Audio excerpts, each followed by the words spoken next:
Peace, audience. Blessed be the name of Yah, our righteousness, the King, the founder of living water, spirit and creator of all things, the first and the last, and beside him there is no Savior. We're here today, and the title of this show is going to be to dispel the myth of Christianity and its idol, Jesus. We've got many calls where we've discussed this myth and the reason for it and why it is a myth. And many people are deluded and have been cut off from birth, as it was spoken of that they would be. And that's basically of the children of Israel and of all the other people in the world who are into Christianity. They have been deluded as they were supposed to be. They have been tricked, fooled, confused, and bamboozled. And today we're going to do our best to clear this up where it's very understandable that Christianity and its idol is just that. It's idolatry. And this is for all the people here in America and our international audience. So turn on your VCRs, your recording devices, so that you can go back over this and go into the book, into these places that we're going to bring out today, that in what we see totally exposes Christianity as idolatry. Now, when you go into the first chapter of the Gospels, the good spell, book of Matthew, first chapter, okay, and when they wrote this, they being the descendants of Esau, they did their best to hook up this idol that they were presenting to the world with the lineage of David. And so as it, we're not going to read all this because we're under time constraints, but at the same time, you can go in here and read this first chapter, Matthew. And it says that the reason that this entity known as Jesus was born, okay, and they got you, they tell you here it was to fulfill. When you get to verse 22, first chapter, Matthew, says, "Now all this was done that it might be fulfilled, which was spoken of the Lord by the prophet, saying, Behold, a virgin shall be with child, and shall bring forth a son, and they shall call his name Emmanuel," which being interpreted is God with us. Okay. Now, this comes from, supposed to be this fulfillment of Isaiah chapter 7, verse 14 in the book of Isaiah. Okay. Now, when you go over here to the book of Isaiah,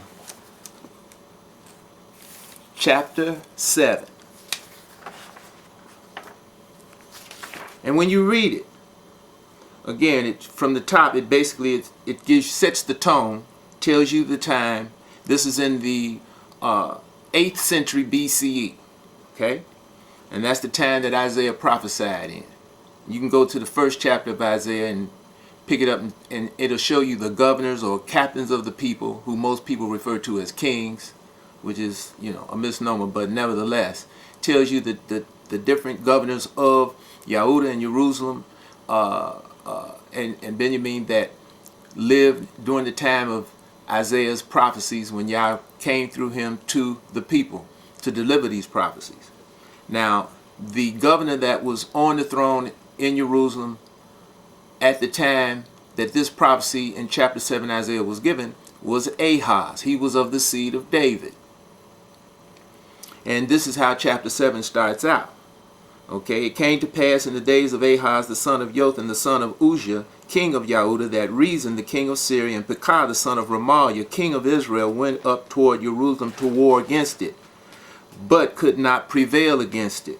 And it was told the house of David," that's Ahaz, saying, "Syria is confederate with Ephraim.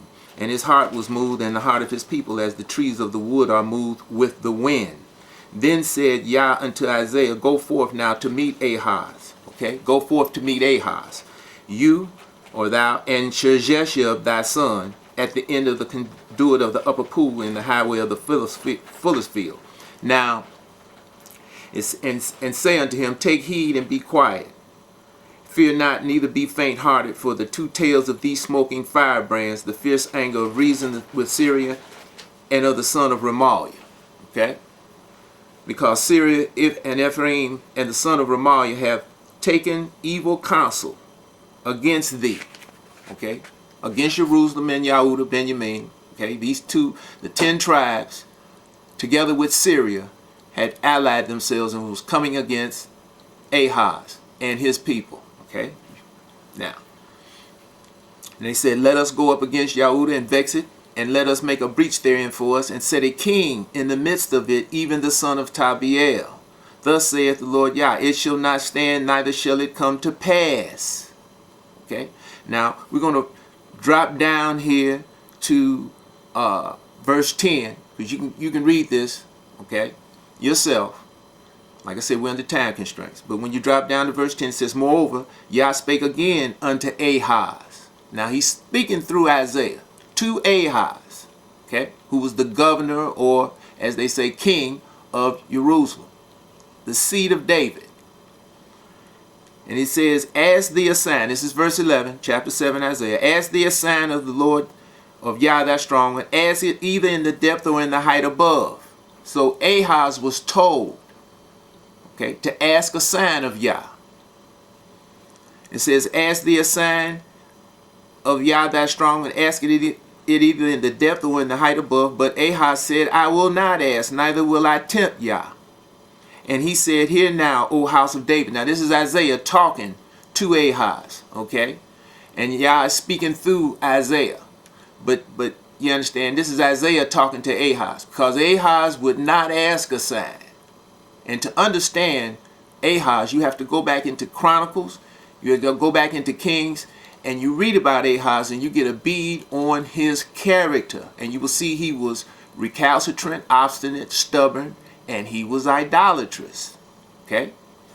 But it says here that it was told to him in verse 13, and he said, hear ye now, O house of David. This is Isaiah talking to Ahaz.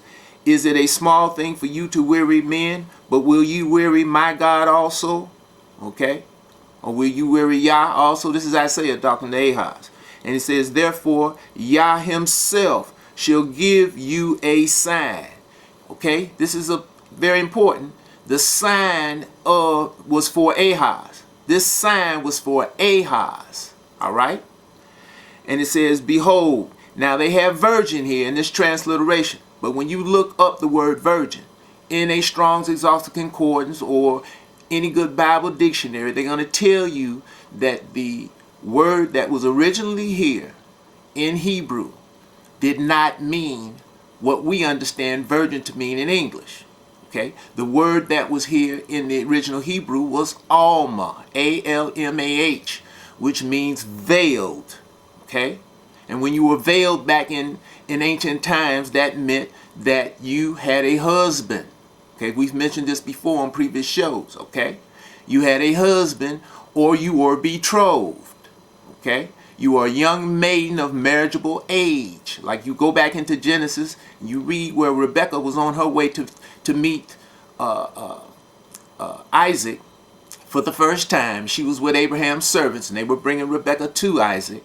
And when she looked up in the distance, she said, who is this man that approaches us? And Abraham's servant said unto her, it is my master. And what did Rebekah do? She pulled up her veil, okay, because she wanted to be righteous in the sight of Isaac and let him know that she, at the same time, that she was the one for him, okay, because she was the one that was veiled.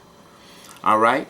Now, it says, so right here in this verse 14, it shouldn't say virgin.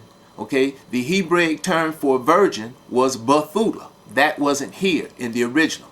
The word was Alma, which meant, again, veiled, a young woman of marriageable age, a maiden.